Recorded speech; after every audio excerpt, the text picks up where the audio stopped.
Значи това движение ще ви е чуждо, браво!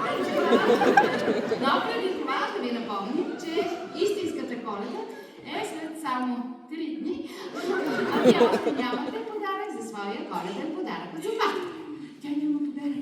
Веднага отива при майка си, веднага, за да искам... Мамо, една моя приятелка, искам да й подаря нещо и ми трябват малко пари. Можеш ли да ми дадеш пари? Майче, не съм добре. Защо? Не чувам.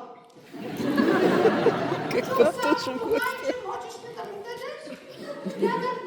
Майче, можеш ли да ми дадеш пари? Не, дадеш и после въздушна струнка също дадеш. Майко, дадете Пари! Не, нещо тук.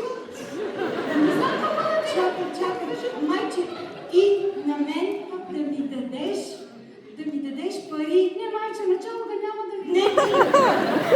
Не, ти да ми дадеш пари. Не, и за филини сме, мамо, да мажеме. Не сме за фили, мамо. Не, мамо, пари. Искаш да литнеш ли, мамо?